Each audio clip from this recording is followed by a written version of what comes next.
From Lakshmi's food court. ഞാൻ മീൻ മുളകിട്ടത് ഉണ്ടാക്കിയത് എല്ലാവരും കണ്ടില്ലേ? അത് കുടംപുളി ഇട്ട് വേണേലും പിഴിഞ്ഞ പുളി ഇട്ട് വേണേലും നമുക്ക് ഉണ്ടാക്കാമെന്ന് ഞാൻ പറഞ്ഞു. ഇനി ഞാനൊരു മലബാർ മീൻ കറി കാണിക്കാൻ പോകുന്നു. ഞങ്ങൾ പാലക്കാട്ടുകാരൊക്കെ സാധാരണ വാളംപുളി ഇട്ട് തന്നെയാണ് മീൻ കറി വെക്കാറ്. ഞങ്ങളുടെ അവിടെ കുടംപുളിയൊന്നും അധികം ആരും യൂസ് ചെയ്യാറില്ല. പക്ഷേ ഞങ്ങളുടെ അവിടെ നാളികേരമൊക്കെ വറുത്തരച്ച് ചേർത്ത് മലബാർ സ്റ്റൈലിലാണ് വെക്കുന്നത്. അപ്പോൾ നിങ്ങൾ ആ മീൻ കറി കണ്ടതല്ലേ, ഇതുകൂടെ ഒന്ന് ട്രൈ ചെയ്ത് നോക്കൂ. നല്ല ടേസ്റ്റ് ആയിരിക്കും. എൻ്റെ മോൾക്ക് ഭയങ്കര ഇഷ്ടമാണ്. അപ്പോൾ ട്രൈ ചെയ്ത് നോക്കൂ. മത്തിയാണ് ബെസ്റ്റ് എന്നാണ് പറയുന്നത്, പക്ഷേ എല്ലാ മീനും അങ്ങനെ വെക്കാം കേട്ടോ, കുഴപ്പമൊന്നുമില്ല. ഇവിടെ അയല ഉണ്ടാക്കിയിട്ട് മോൾക്ക് ഇഷ്ടപ്പെട്ടു.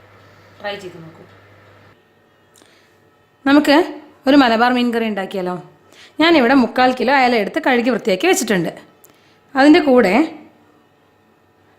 ഉള്ളി, ഒരു സവാള ഞാൻ ചെറുതായിട്ട് അരിഞ്ഞെടുത്തിട്ടുണ്ട്.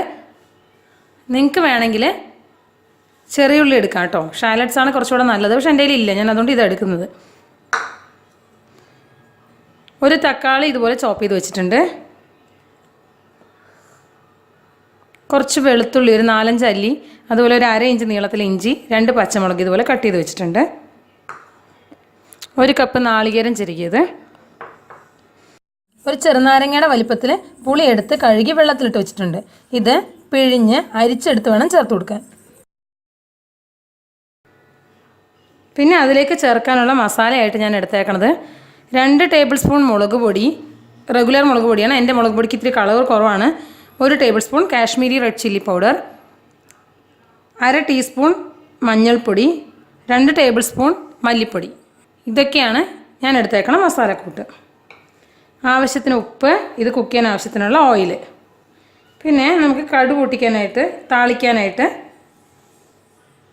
കടുക് ഒരു 1/4 ടീസ്പൂൺ, അതുപോലെ തന്നെ 1/4 ടീസ്പൂൺ ഉലുവ ഇഷ്ടമില്ലാത്തവർക്ക് ഉലുവയുടെ പൊടി ചേർക്കാം കേട്ടോ. ഞാനിവിടെ തൽക്കാലം ഉലുവയുടെ പൊടി തീർന്ന കാരണം ഉലുവയാണ് ചേർക്കുന്നത്. കുറച്ച് കറിവേപ്പില, അതുപോലെ 2 വറ്റൽമുളക്. ഇത്രയാണ് ആവശ്യമുള്ള സാധനങ്ങൾ. ഇനി നമുക്കിത് എങ്ങനെയാണ് കുക്ക് ചെയ്യാൻ നോക്കണ്ടേ? ഞാനിവിടെ ഒരു നോൺ സ്റ്റിക്കിൻ്റെ പാനാണ് ആദ്യം എടുത്ത് വെച്ചേക്കണത്. മീൻ വെക്കാനല്ല കേട്ടോ ഇത് എടുത്തിരിക്കണേ. ഞാനിത് നമ്മുടെ നാളികേരം ഒന്ന് ചൂടാക്കി എടുക്കാനാണ് എടുത്തേക്കണത്. ഈ പാൻ ഒന്ന് ചൂടായി വരുമ്പോൾ ഇതിലേക്ക് എണ്ണയൊന്നും ചേർക്കണ്ട.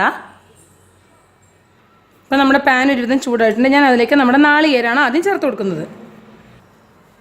നമ്മുടെ നാളികേരം ഒന്ന് ചൂടാക്കി എടുക്കണം. അതിനോടൊപ്പം നമ്മൾ എടുത്തു വെച്ചിട്ടുള്ള മുളക് പൊടി, കാശ്മീരി മുളക് പൊടി, മല്ലിപ്പൊടി, മഞ്ഞൾപ്പൊടി, ഇതെല്ലാം ഈ നാളികേരത്തിലേക്ക് ചേർത്ത് കൊടുക്കുക. ഇതൊന്ന് ചൂടായി കിട്ടിയാൽ മതി, ഒരുപാട് വറുത്ത് കിട്ടുമൊന്നും വേണ്ട. എന്നിട്ട് നമുക്കിതൊന്ന് മിക്സിയിലിട്ട് അരച്ചെടുക്കണം.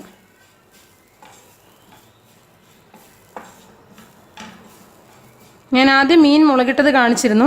അത് വളരെ എളുപ്പത്തിലുണ്ടാക്കാവുന്ന മീൻ കറിയാണ്. കോട്ടയം മീൻ കറിയാണെങ്കിൽ അതിൽ മല്ലിപ്പൊടി കൂടി ഇടാതെ നമുക്ക് ചെയ്യാം. ഇത് ഞാൻ കാണിക്കുന്നത് മലബാർ മീൻ കറി.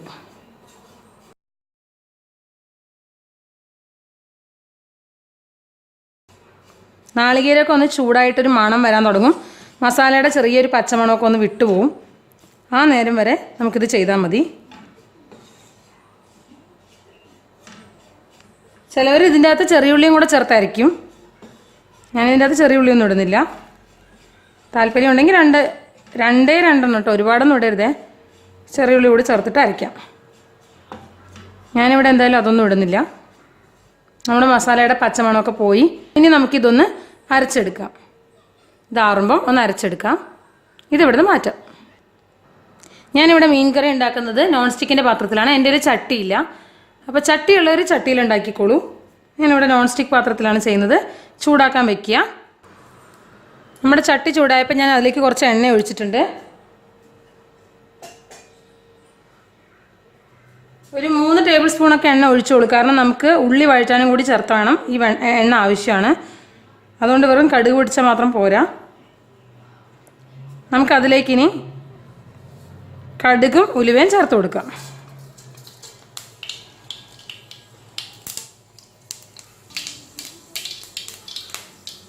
കടുകെല്ലാം പൊട്ടി ഉലുവയൊക്കെ നന്നായിട്ട് വഴന്നു വന്നിട്ടുണ്ട്. അതിലേക്ക് നമുക്ക് വറ്റൽമുളകും ഒരല്പം കറിവേപ്പിൻ്റെ ഇലയും ചേർത്ത് കൊടുക്കാം.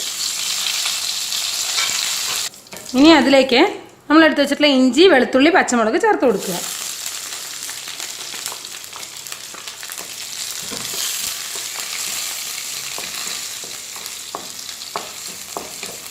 ഇഞ്ചിയുടെയും വെളുത്തുള്ളിയുടെയും പച്ചമണം പോകുന്നവരെ നന്നായിട്ടൊന്ന് വഴറ്റി കൊടുക്കുക. ഇനി അതിലേക്ക് നമ്മുടെ സവാള ചേർത്ത് കൊടുക്കുക.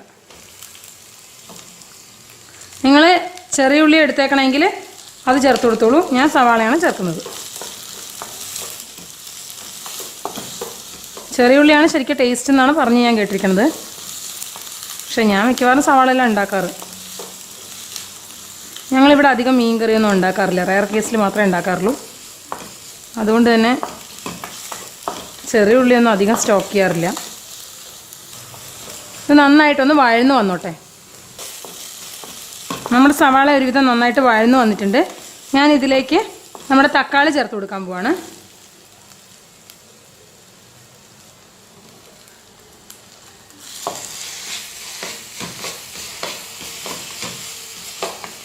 തക്കാളി നിങ്ങൾക്ക് താല്പര്യമില്ലെങ്കിൽ സ്കിപ്പ് ചെയ്യാം കേട്ടോ. വളരെ കുറച്ച് ചേർത്താൽ മതിയെങ്കിൽ അങ്ങനെയാവാം.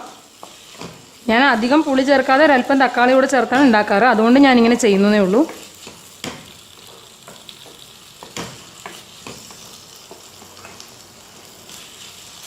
ഇതിപ്പോൾ ഒരുവിധം നന്നായിട്ട് വഴന്നു വന്നിട്ടുണ്ട്. ഇതിലേക്ക് ഞാൻ എടുത്തു വെച്ചിട്ടുള്ള മസാല നന്നായിട്ട് അരച്ചിട്ട് വന്നിട്ടുണ്ട്. അത് ചേർത്ത് കൊടുക്കാൻ പോവാണ്. എപ്പോഴും പറയാറുള്ള പോലെ തന്നെ മിക്സിയിലേക്ക് കുറച്ച് വെള്ളം കൂടെ ചേർത്ത് ബാക്കി മസാലയും കൂടെ ഇതിലേക്ക് ഒഴിച്ചു കൊടുക്കുക.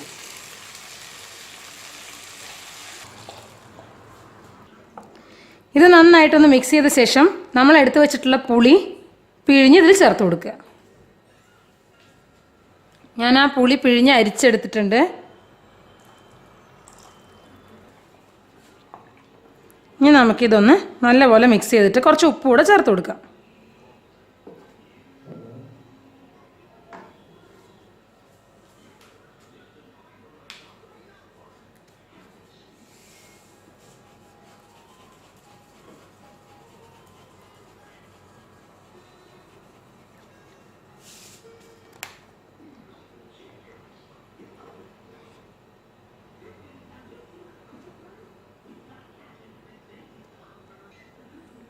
ഇനി ഇത് നല്ലപോലെ ഒന്ന് തിളച്ച് വരട്ടെ.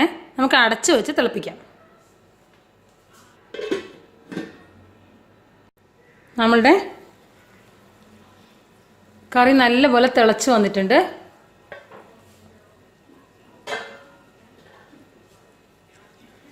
ഇനി നമുക്കിതിൽ ഉപ്പൊക്കെ പാകമാണോ എന്ന് നോക്കാം. മീൻ കഴിക്കാത്തവർക്ക് ഇത് മീനിട്ട ശേഷം ചെക്ക് ചെയ്യാൻ പറ്റില്ലല്ലോ, അതുകൊണ്ട് ഇപ്പം തന്നെ ചെക്ക് ചെയ്യാം. അല്ലാത്തവർക്ക് ലാസ്റ്റ് ചെക്ക് ചെയ്താലും മതി.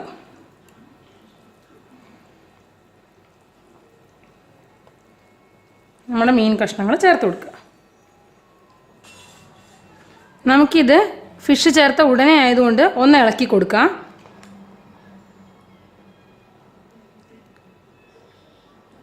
കുറച്ച് നേരം കൂടെ കഴിഞ്ഞിട്ട് ഒന്ന് തിളച്ച് കഴിഞ്ഞാൽ പിന്നെ മീൻ ഉടഞ്ഞു പോകാൻ ചാൻസ് ഉണ്ട്. അപ്പോൾ പിന്നെ നമ്മളിതിൽ തവി ചേർത്ത് ഇളക്കി കൊടുക്കരുത്.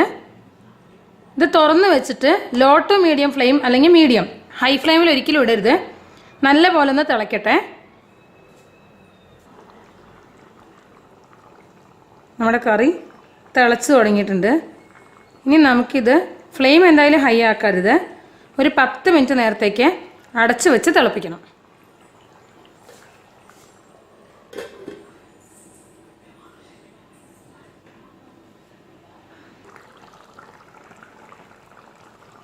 നമ്മുടെ കറി ഒരു 10 മിനിറ്റ് നേരം നല്ലപോലെ തിളച്ചിട്ടുണ്ട്. അതിൻ്റെ അകത്തുനിന്ന് എണ്ണയൊക്കെ അതാണ്ട് തെളിഞ്ഞ് വന്നു തുടങ്ങിയിട്ടുണ്ട്. ഈ ഒരു പരിവാകുമ്പോൾ നമുക്ക് ഫ്ലെയിം ഓഫ് ചെയ്ത് വയ്ക്കാം. ഇനി ഇതിൻ്റെ മേലേക്ക് അല്പം കറിവേപ്പിൻ്റെ ഇല കൂടെ ചേർത്ത് കൊടുത്ത് നമുക്ക് അടച്ച് വയ്ക്കാം. ഇന്നത്തേക്കാളും ഇത് നാളത്തേക്കാണ് ഇതിൻ്റെ സ്വാദ് കൂടുക. ഇപ്പോൾ വേണമെങ്കിലും നമുക്ക് യൂസ് ചെയ്യാം. നെക്സ്റ്റ് ഡേയിലേക്കാണ് ഇത് ഒന്നുകൂടെ ടേസ്റ്റ് ആയിട്ടുണ്ടാവുക.